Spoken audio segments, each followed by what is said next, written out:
Hello everyone, and welcome to a very special episode in this Capstone series. I recently conducted several interviews with loyal members of Bachelor Nation, who also happen to be my roommates and my friends. And through these interviews, I really wanted to get a true fan's perspective on the show, like how they interact with the show and why they are such dedicated viewers of the program. Before we start with the interviews, I wanted to chat a little bit about the ritual of self-disclosure, or television's confessional ritual. More and more people are revealing private aspects about themselves through the television, and the media has become an increasingly important site for people to connect in recent years. Like the other media rituals discussed, self-disclosure reveals the imbalanced power relations of the media's ritual space. Coldry suggests that part of the significance of confessionals for the performers, or in this case the contestants on The Bachelor, is the opportunity for them to be seen by a public audience and emerge from invisibility.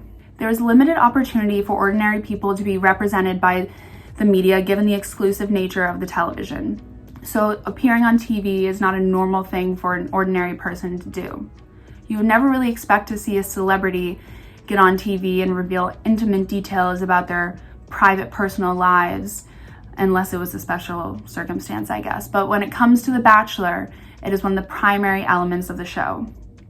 By appearing on a show like The Bachelor and revealing private aspects of yourself, you may be able to cross over the boundary between ordinary person and media person. Because of this unequal power dynamic between media professionals and ordinary people on reality television shows, they are able to elicit more information from contestants and possibly even exploit them.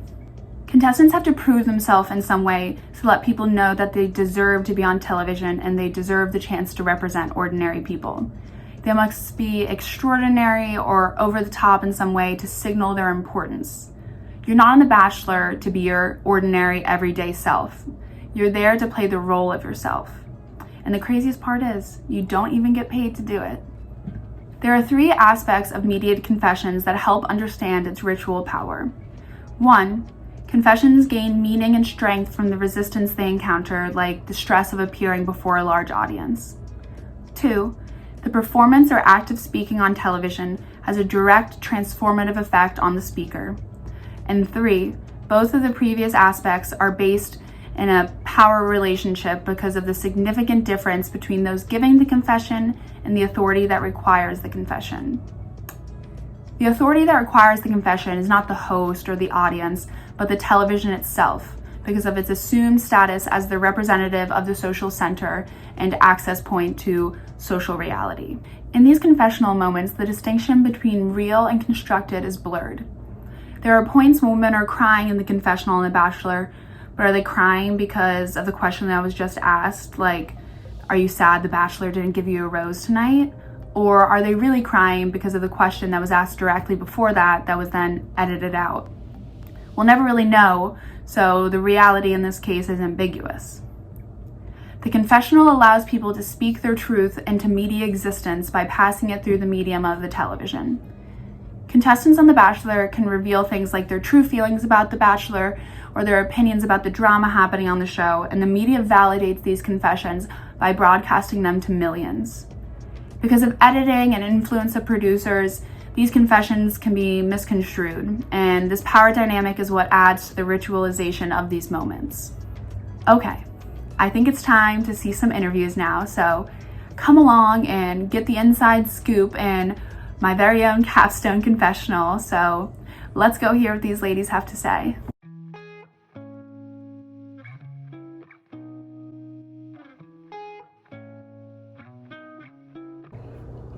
I think my mom and I first started watching it back when I was in middle school together. So I've been watching it on and off for a decade now.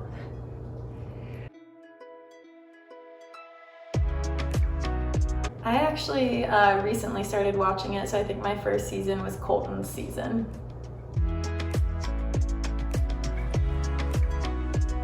I've been watching The Bachelor for a few years, but I think I put it on more in the background than anything. I've been watching probably since early high school, maybe.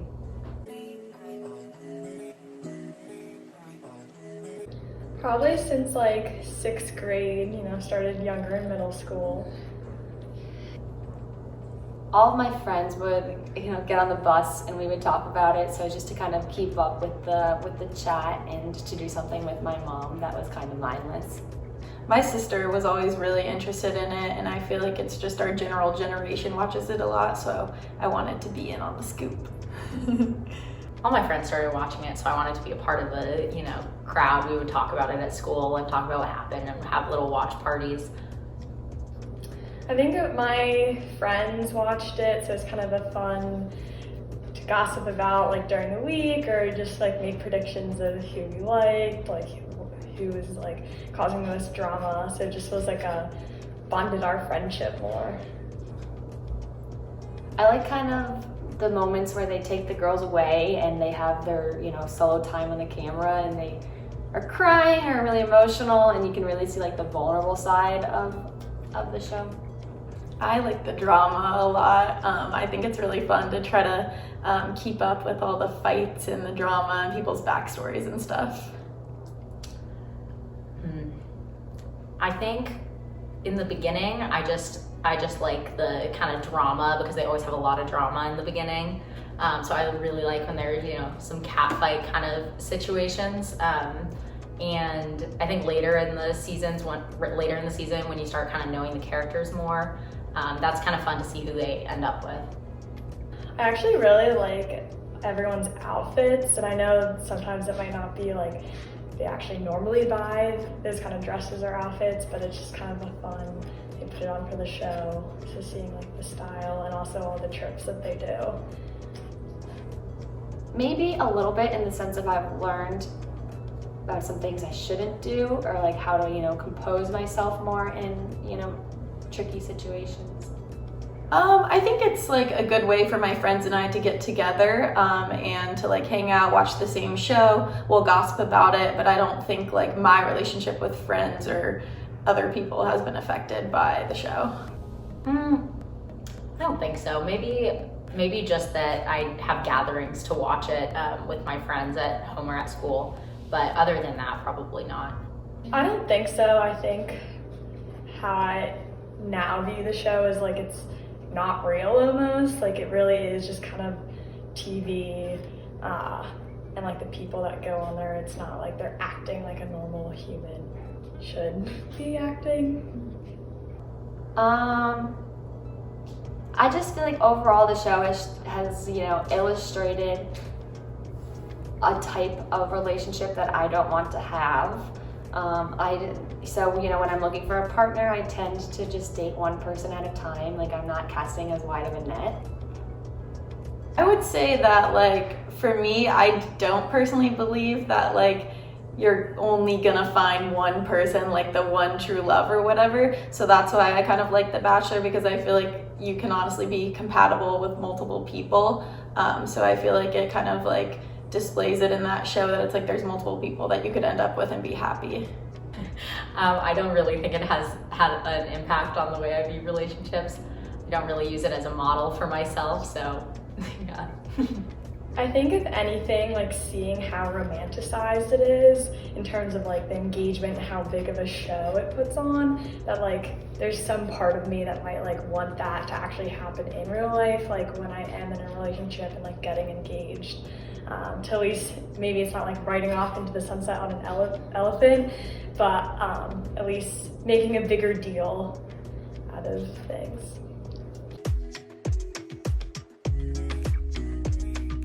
I think it's sort of like a game, people make brackets and they try to guess who is going to get the final rose, or just the rose, first impression rose or whatnot throughout the show. So I think that people are engaged because they're trying to anticipate who's going to stay, who's going to be sent home. I think that kind of having multiple different girls or guys from multiple different backgrounds kind of makes it interesting to watch, and seeing people's backstories and kind of like learning about them as people too keeps it interesting. I think it's fun to watch, it's entertaining, and you don't have to pay too much attention but it's sort of reality, but also clearly a little bit of influence from the producers that makes it more entertaining. So it's easy to watch, very digestible. I think having like so many like girls or guys on the first episode and like having some crazy people in there like draws like you in, be like, oh, like they have to get voted off, and then if they don't. So I think it's like that balance of it being entertainment, but then like still trying to have some sort of plot and like a romance story throughout the show. I definitely think they have taken great effort to make the cast more diverse. I think when I first started watching with my mom when I was younger, it definitely was predominantly white, and yeah, still is heterosexual. So I think they try to be. It does have like more of a white dominated perspective, but I think they are actively trying to work on that. I think it's a little bit more of probably a show than anything. I don't necessarily think that they're trying to be inclusive genuinely. It's more just for the sake of appearances. Most of the time, I think most of the viewership tends to be mostly white, rich, female, or maybe rich is too strong, white, comfortable females. So I think they're doing it more for the appearance than anything. But who knows? It's kind of hard to tell from the outside. I think like maybe in the past year or two they've tried to make it a little bit more diverse. I think it feeds into the stereotypes about the emotional woman, you know, body image and body ideals. I feel like for the most part, they try to portray women well, or like the guys will get to know the girls for their personalities and things like that, and it's not just about looks. But obviously, you know, like first impression rose and things like that is, you know, if you've only met the person once, it's obviously going to be more about looks. So it does sometimes like objectify women.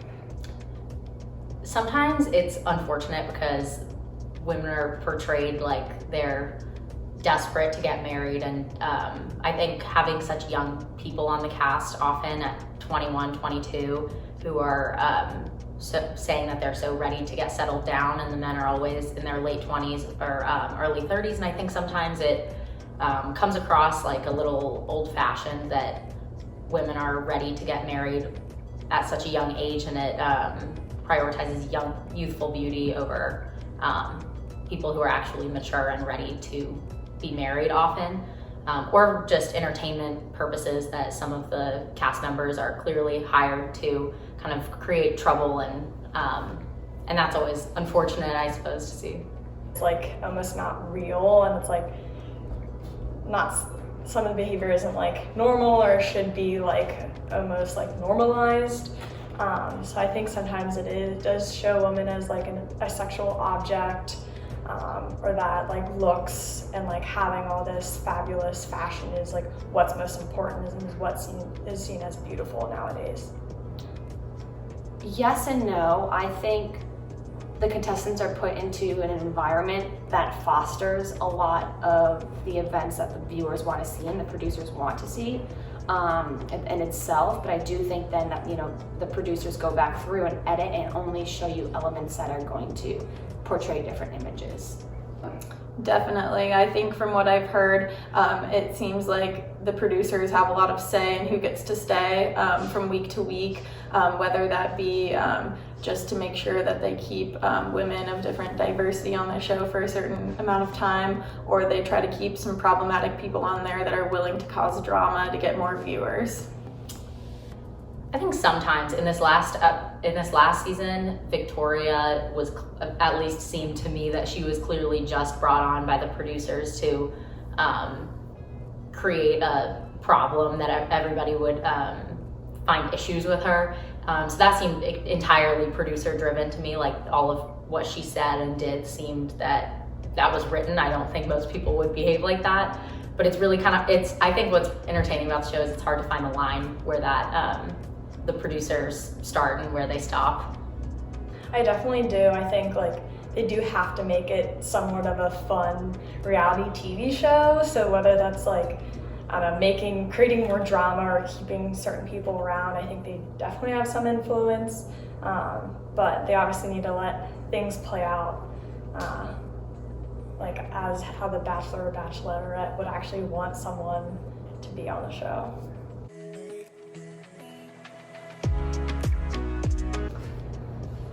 I don't have any guilt or remorse. I miss an episode. I'm normally like more upset once I have to start the next episode and I realize that I'm a little behind, but I find that the show is very easy to just like jump in and out of. So I feel like for the most part I like trying to watch it live because I know a lot of people that watch the show or on social media, I'll see spoilers if I don't watch it live, but it's not like if I don't watch it, I can easily find like a news source or social media will explain like the gist of the episode.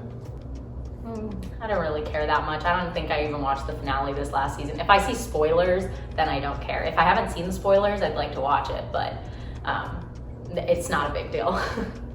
I feel like I haven't always been like a super fan, so if I don't watch it Monday night for whatever reason, I'll be like, oh, I'll watch it like the next day or like sometime during the week, hopefully before the next episode, but I try not talk about it or like listen to what my friends are saying about it, but I think over the years I've definitely kind of cared less and less, and like, oh, if I miss a couple episodes, it doesn't always seem that I've missed that much, because I feel like it doesn't always get, I guess, more serious until like the last 5 people or so. yeah, I definitely like to watch it live.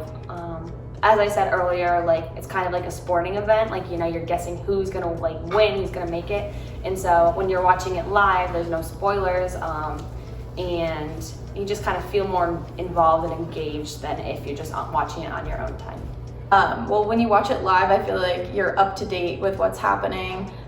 You know, mostly I just like watching it live so that I don't get spoilers. I definitely prefer watching it live. I think it's a lot more fun, and it's always fun to do a watch party with friends live, and it doesn't have the same effect doing it later. But also I hate watching the commercials, so it's a bit of a toss-up. I'm from the West Coast, and most of my friends are watching it on the East Coast, and so I have to block my phone notifications so I don't get any spoilers, because it doesn't air for until 3 hours later for me.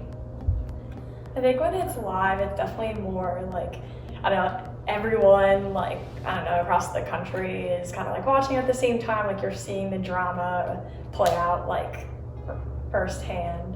So it's definitely like, I guess, more fun.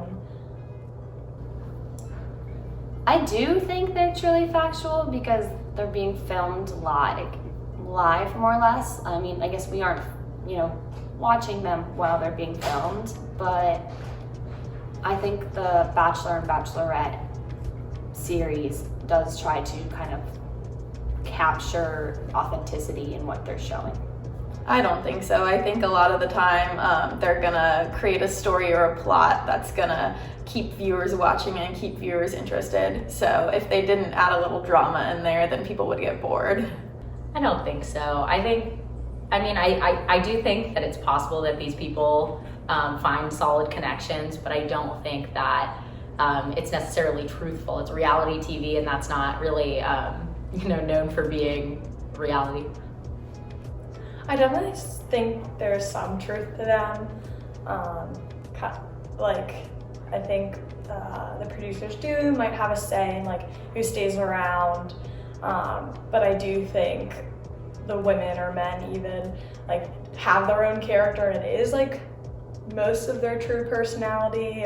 Some of their personalities, if they are super outgoing, might get even more exaggerated, or when the producers actually go back and put the show together, they might clip it to make someone look crazier than they were. But I do think like it is people actually living out these lives, so there definitely is some truth to how they are.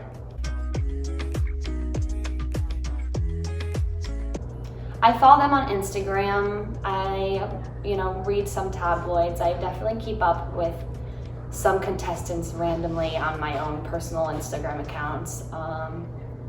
But overall, no, just kind of tuning in to the show.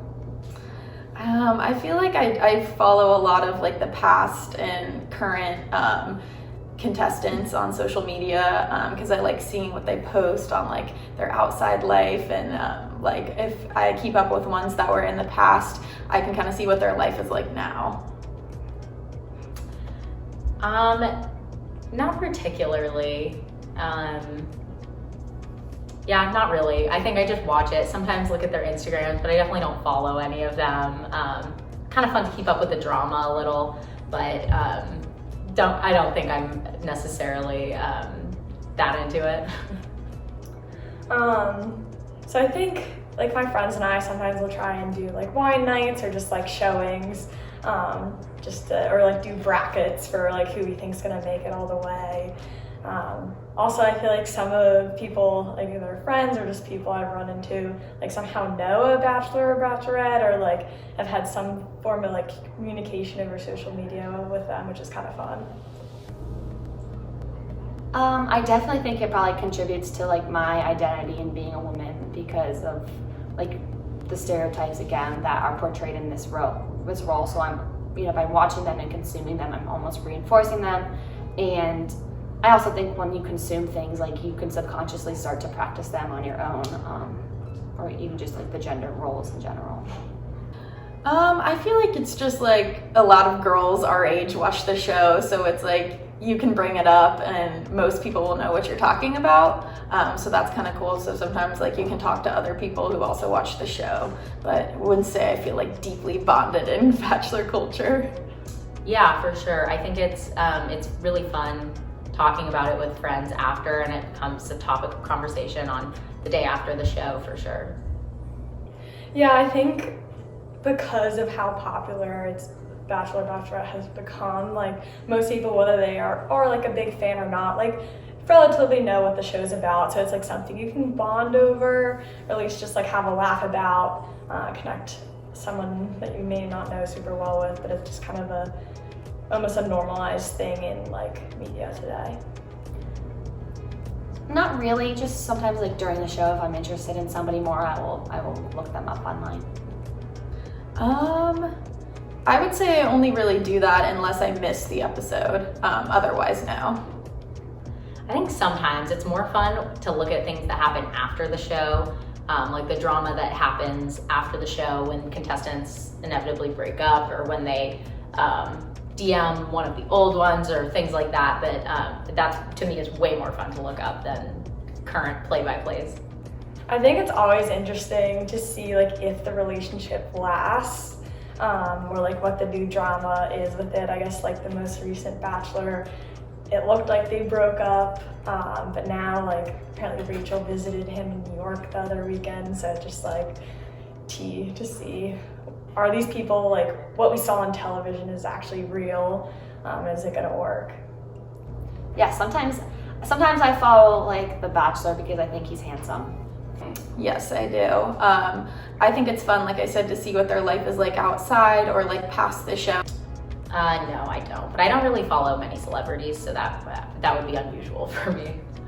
I think a few, just kind of to see like what they're up to after the show, just like see what their social media is.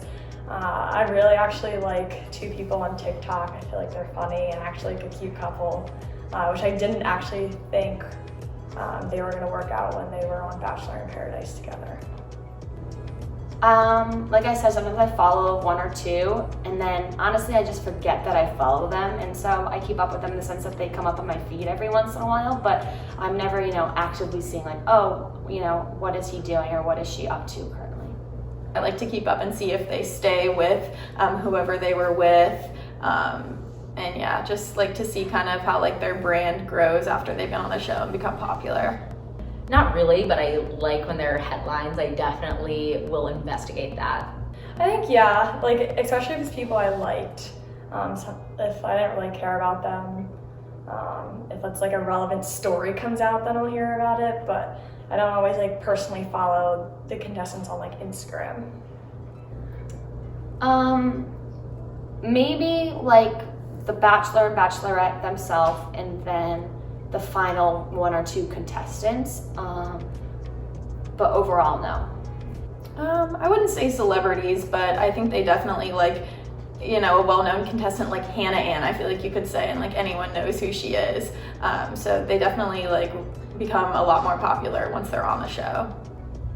I think the ones who make it towards the end, the ones who make it maybe the top final four, and the Bachelor himself. I think I would consider them celebrities, but I think most of the people who get cut earlier on, I don't think I would call that. I don't think they have a large enough. If I saw them in public, I might not recognize them. I think once someone goes on the show, they are a celebrity, whether it's like they were like super dramatic or popular, that like I feel like a lot of contestants actually have gotten more fame, and it's just that initially started by them being on Bachelor, Bachelorette. But I definitely think once you participate in that, you can't like go back to just being like a normal person. That's a tricky question. I think some of them are being exploited, but I also feel like they signed up for it, so this is what they decided to do. So it's kind of hard to say that they're being exploited when they made the decision to go on the show. But I think the producers casting them particularly can be, they chose them, and that could be a little bit exploitative. In the sense of like empowerment, it gives them a platform to, show their voice, their thoughts, and how they think like love should be handled. But I don't think that is really the focus of the show. I would say it depends on how the character acts. I think like there's been some people on the show who like really stayed true to themselves, like Cassie, for instance. I thought like she was very clear that she's like really passionate about school and her career and stuff. So I think like she stays true to herself so she could be empowered. But there's other examples of girls who are just on there to like for looks or things like that. It doesn't seem like they have a lot of substance to their personality, in which case they could be exploited. I don't know. I think a lot of them want to be on it. So I don't know if I'd call it exploited, but I think a lot of people go on it so that they can gain Instagram followers, so that they can become famous, at least to some degree. So I don't know about exploited, but I don't think that they're necessarily there for always the right reasons, I suppose, of actually getting married. And the show certainly uses them as well. So. I think that might be super dependent on the actual person and like their reasons for the show. And I also feel like the show has like changed over the years. Like I think when it first started, it really was to maybe help people find relationships. But I think as time has gone on, like it's become popular because of like people doing like crazy things or being dramatic. So I think to some extent like people are being a little bit exploited for like entertainment purposes. Whether they're like okay with that or have that part of that intention by going on the show, I'm not really sure. I think that just depends on the person, but.